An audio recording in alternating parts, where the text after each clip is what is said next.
Hare Krishna devotees, welcome to my channel Adhyatmika English Pathshala.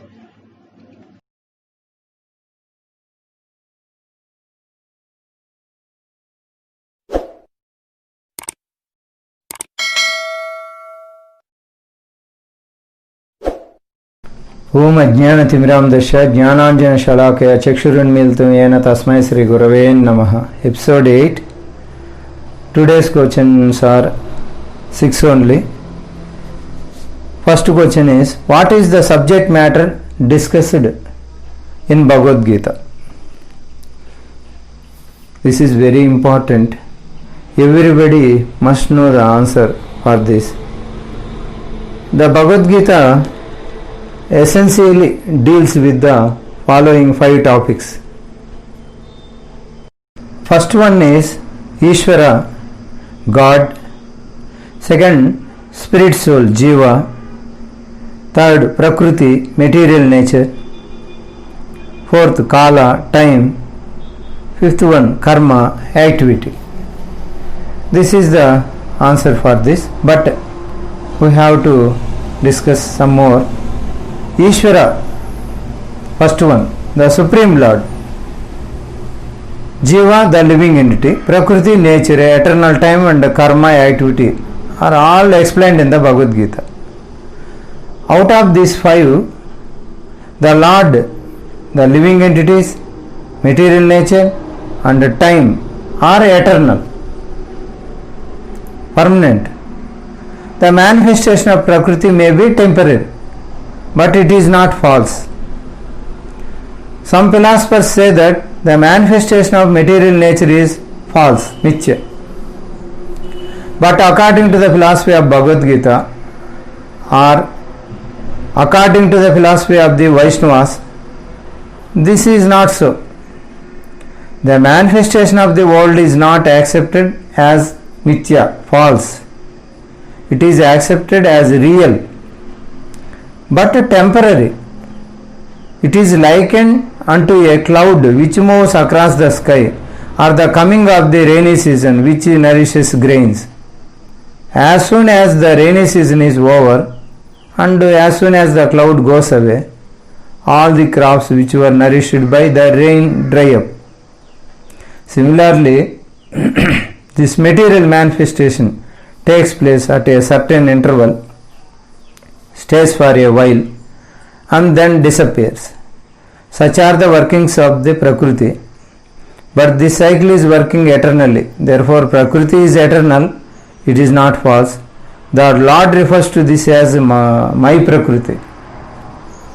This material nature is the separated energy of the Supreme Lord. Bhumirapo anlo vayuhu kammano buddhirevicha ahankaram itiyame bhinna Prakriti. Bhinna, the separated energy of the Supreme Lord. And similarly, the living entities are also the energy of the Supreme Lord, but they are not separated. They are eternally related. So the Lord, the living entity, material nature, and time are all interrelated and are all eternal. However, the other item, karma, is not eternal. The effects of karma may be very old indeed. We are suffering or enjoying the results of our activities from time immemorial, but we can change the results of our karma or our activity, and this change depends on the perfection of our knowledge. We are engaged in various activities. Undoubtedly, we do not know what sort of activities we should adapt to gain relief from the actions and reactions of all these activities. But this is also explained in the Bhagavad Gita. The position of Ishvara is that of supreme consciousness. The Jivas are the living entities, being parts and parcels of the Supreme Lord, are also conscious. Both the living entity and material nature are explained as Prakriti, the energy of the Supreme Lord. But one of the two, the Jiva, is conscious, the other Prakriti is not consciousness, Jada. That is the difference.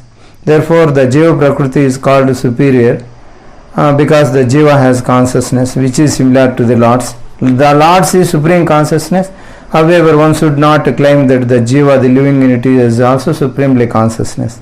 The living being cannot be supremely consciousness at any stage of his perfection. This is the theory. Next question is how to take shelter of the bona fide spiritual master.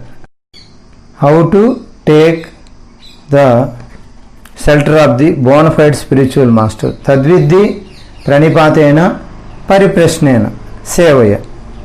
Just try to learn the truth by approaching a spiritual master, enquires from him submissively, and render service unto him. The path of spiritual realization is undoubtedly difficult.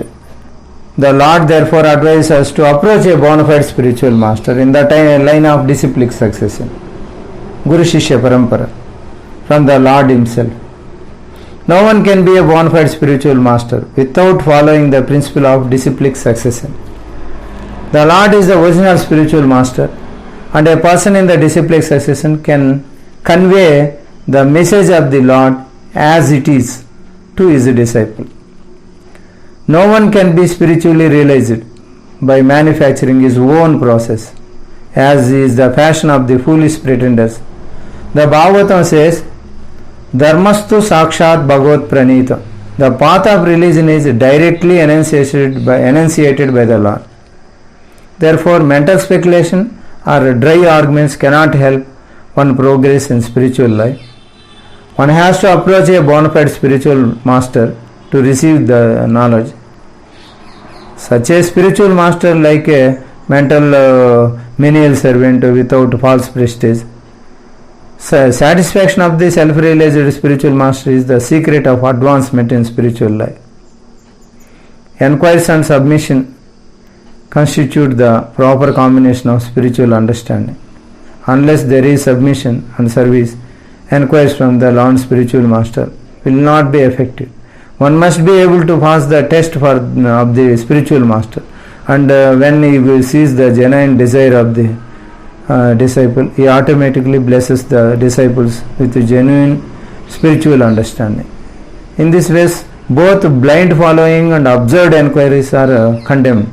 One should not only hear submissively from the spiritual master, but one must also get a clear understanding from him in submission and service and enquiries. A bona fide spiritual master is by nature very kind toward the disciple. Therefore, when the student is submissive and is always ready to render service, the reciprocation of knowledge and enquiries becomes perfect. This is the answer. Next, third question. What two questions can a wise human being ask that an animal cannot ask? A wise human being asks, but an animal cannot ask. What are the two questions? Those are: the human body is compared to a solid boat which can help one cross the ocean of the material world and take one to the kingdom of God. The Vedic scriptures are compared to favorable breezes, and the spiritual master is compared to an expert captain who can monitor the boat and take it to the desired destination. A human being who does not take advantage of this opportunity for achieving unending spiritual bliss is cheating himself and is a killer of his own soul. Thus, in a human body, the cause of suffering and the actual destination of life are proper subject matters. That is what distinguishes a human from an animal. So, a wise human being can ask, why am I suffering?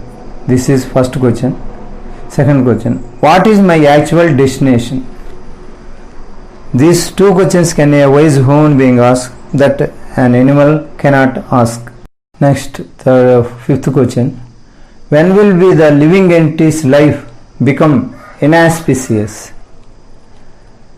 When a living entity falls victim to three types of urges, his life becomes inauspicious.